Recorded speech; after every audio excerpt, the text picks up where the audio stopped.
Hey everybody, welcome to another edition of Melon Tales, where I give you wonderful stories in plain English. Alright, let's go. So boom, our next story kicks off with a group of aircraft mechanics down in Tampa, Florida. So they was all around, just shooting the breeze, doing what they do at work, talking. It was about 5 or 6 of them. But it was 2 of them that was off to their self. Now, one of the guys used to always be in the little clique with the other ones talking and, chatting it up, chopping it up with everybody. But the other one he was talking to, he was an older guy. They was like, he never really said too much. He wasn't like mean or nothing, but he was the type of worker that just come in there, put his head down, do his work, and then go home. He wasn't for all the socializing and like chopping it up with everybody. He just did what he did. But this particular day, he wanted to talk to one of the guys. So they was just, like I said, off to their self, away from everybody else, and they heard him talking. So the other group of guys got quiet because their little nosy selves wanted to know what he was talking about, I guess because he never really talks. So they said they heard him telling the other guy a story of how before he was an aircraft mechanic, he was a deep sea welder. So he was at work one day, everything was normal. He was about 300 feet under the sea welding on one of those oil rigs, because that's the type of deep sea welder he was. He worked on the oil rigs. So he down there just welding, and he was like, down that far it ain't too much sunlight, so it was pretty much dark. All he could see was like the little light that was around him from the sparks from the welder, right? So he just doing what he doing, making his little repairs on the oil rig. And he said all of a sudden he feels something like bump him from the back, like boom. The type of suit he had on, he was like back then, because this was like a little bit back in the day, like I guess it was like the 80s or whatever.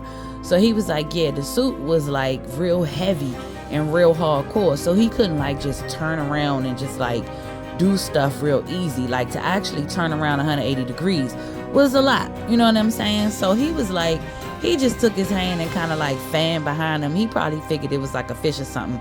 Like this has happened before. Like it is wildlife down there. So they was probably just down there messing with him, the fish or whatever. You know how some fish just be curious. They like, what are you doing? And of course they was probably attracted to the light. Like, what is going on right now? It don't usually be all this commotion down here. Who are you? What's really hood? So the fish probably be coming up to him like, So he just figured it was one of those moments. He went on back to welding or whatever, and everything was gravy. So a couple of minutes later, he get another boom. The joint bump him from the back again.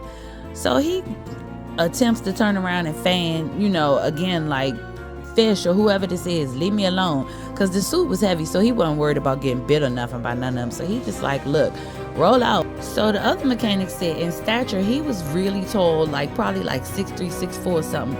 And he was kind of, he wasn't fat or nothing. He wasn't like no super muscular dude, but they said he was a good size. You know what I'm saying? He was meaty and had some meat and bones on him. So right when he goes to wave his hand behind him to fan the fish off again, he said he just got swooped up. Have you ever been swallowed up? And then just like swooped back out, all in a space of like seconds. He didn't know what happened at first. So apparently what had happened was something literally swallowed this man whole. Didn't like the taste or whatever, the texture, which I understand because I'm a texture person. I don't care if it's flavored by Jesus. If the texture is wrong, I'm not eating it. So I get it. So the fish was probably like, I don't like the taste or I don't like the texture of this man. So he immediately spit him back out. When he spit him back out, he spit him back out with him facing the fish. So the man said when he first spit him back out, the fish just had his mouth open, and he was like, he thought it was the entrance to a cave or something, because he was like, everything just happened so fast, he didn't know what the heck was going on. So he said he just seen this big open, it looked like the entrance to a cave, and then the fish just backed up, and he said it turned and swam away. And when it turned and swam away, he was a fisherman, so he knew exactly what kind of fish it was. Why was it a giant grouper? This giant grouper, I mean, you got to be a colossal grouper. You hear what I'm saying? That just swallow somebody that's like 6'3" plus all this suit on whole, and then be like, it don't taste too right, and spit it back out. Like what?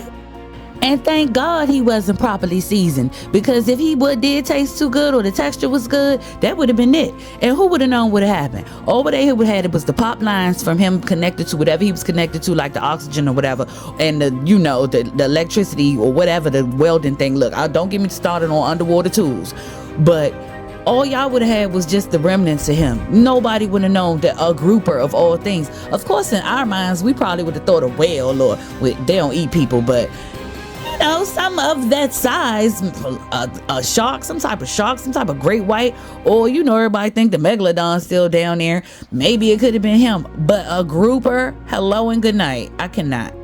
So the man said after the grouper spit him out and backed up, you know, they pulled him out, and he said he went to the office right after work that day and gave them his resignation. He was like, that is it. I am done. I got swallowed up. Literally, okay? And I can't do this no more. My man said I quit, I'm done. And I can't say that I blame him, because I would not like to be swallowed up. You hear me? No, thank you. I'll pass. And all the crabs and shrimp I done ate and fish in my life, that would have been some excellent payback for the sea. They would have been like, strike one for us, strike 1,000 for her, because she done ate a lot of our relatives. Because when I say fried fish, fried shrimp, oh, and crab legs is just heaven to me. Oh, and scallops. Don't get me started on scallops. The sea would have came for me. You hear me? The sea would have came for me. So maybe he was a dude that just ate a lot of beef, and that's what saved him. Because they was like, yeah, his beef is up there. Our beef ain't with him. Our beef is with them. That's to keep eating all our people. So kudos to him for making it out. Let me know what y'all feel like about this story down in the comments, because this was a true story and I didn't get this one from a book or anything. This one was actually told to me. So let me know what y'all think down in the comments, and peace.